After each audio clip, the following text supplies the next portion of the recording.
जिस दिन चुप्पी टूटी, दुनिया की नींद उड़ गई और यही हुआ जब चीन ने अचानक जारी कर दी अपने छठी पीढ़ी के fighter jet J-36 red empire की नई फुटेज। ये फुटेज देखिए, जो चीज आपको किसी यूएफओ या फिर एलियन शिप जैसे दिख रही है वो कोई फिल्मी कल्पना नहीं है। यह है चीन का J-36 स्टेल्थ फाइटर जेट, जिसे दुनिया का पहला 6th जनरेशन एयरक्राफ्ट कहा जा रहा है। और ये वही जेट है जिसकी दूसरी उड़ान यानी कि सेकंड प्रोटोटाइप फाइट ने अब भारत ही नहीं अमेरिका की नींद उड़ा दी है, क्योंकि ऐसा पहली बार हो रहा जब अमेरिकी एविएशन टेक्नोलॉजी को किसी देश ने वास्तविक चुनौती दी, और वो है चीन। J-36 को चीन ने बड़े गुप्त प्रोजेक्ट के तहत बनाया। इसका कोड नेम है रेड एम्पायर यानी लाल बादशाह। पहली बार इसे दुनिया ने कुछ महीने पहले देखा था जब चीन ने टेस्ट वीडियो जारी किया था, लेकिन तब से लेकर अब तक चीन की चुप्पी बनी हुई थी। कोई नई तस्वीर नहीं, कोई आधिकारिक बयान नहीं, और अब अचानक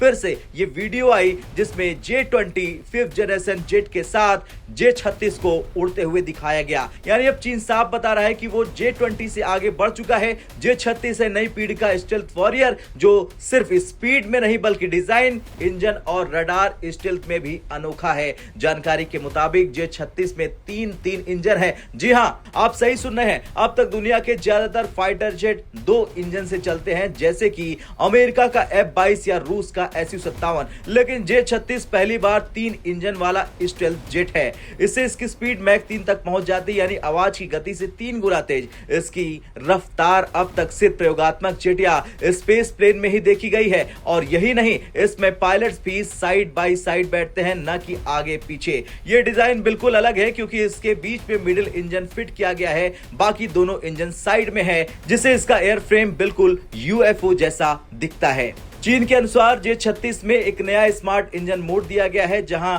ये 1, 2 या 3 इंजन को अपनी जरूरत के हिसाब से ऑन ऑफ कर सकता है। क्रूड मोड में ये सिर्फ मिडिल इंजन पर उड़ान भर सकता है, और कॉम्बैक्ट मोड में तीनों इंजन एक्टिव होकर सुपर बस्ट मोड में आ सकता है। इससे इसकी रेंज और फ्यूल एफिशिएंसी दोनों बढ़ जाती है। चीनी मीडिया का दावा है कि इसकी रेंज F-35 से 2.5 गुना और F-22 से लगभग डबल होगी। अब आप कहेंगे कि छठी पीढ़ी के फाइटर जेट को परिभाषित करने के मानक क्या होते हैं? दरअसल इसके कई मानक होते हैं, जैसे AI assisted combat system, unmanned hybrid mode, 360 sensor, fusion, extreme stealth and hypersonic capabilities. J-36 इनमें से कई फीचर क्लेम करता है, जैसे कि AI ऑटो फ्लाइट सिस्टम और dual pilot AI coordination mode, लेकिन अभी तक इसका कोई स्वतंत्र वेरिफिकेशन नहीं हुआ है। फिर भी अमेरिकी रक्षा विशेषज्ञों और रैंड कॉर्पोरेशन की रिपोर्ट ने यह माना है कि चीन ने वास्तव में 6th जनरेशन टेस्ट प्लेटफॉर्म तैयार कर लिया है। भारत के लिए यह संकेत है कि अब एशिया में एयर सुपीरियरिटी की रेस तेज हो गई है। भारत पहले ही advance medium compact aircraft project पर काम कर रहा है, जो 5th जनरेशन स्टेल्थ है। पर जिस तेजी से चीन 6th जनरेशन की ओर आगे बढ़ रहा, भारत को अब इंजन और AI फ्लाइट टेक्नोलॉजी पर ध्यान केंद्रित करना होगा। अच्छी बात तो यह है कि भारत ने पिछले कुछ सालों में 2.7 kN से 4.7 kN थ्रस्ट वाले छोटे इंजन के विकास में जबरदस्त प्रगति की है, जिसका उपयोग क्रूज मिसाइल और आत्मघाती ड्रोन में होता है। इन्हीं इंजनों को अमेरिकी सेना ने भी रैंड कॉर्पोरेशन की रिपोर्ट में भारत की बड़ी तकनीकी उपलब्धि बताया।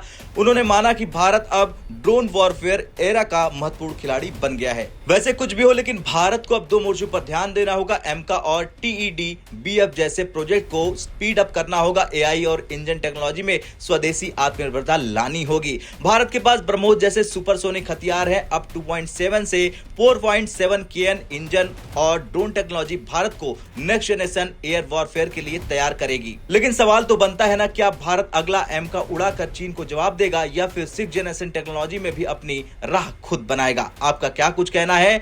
J-36 सच में अमेरिका को पीछे छोड़ देगा? हाँ या ना में कमेंट कर जरूर बताएं।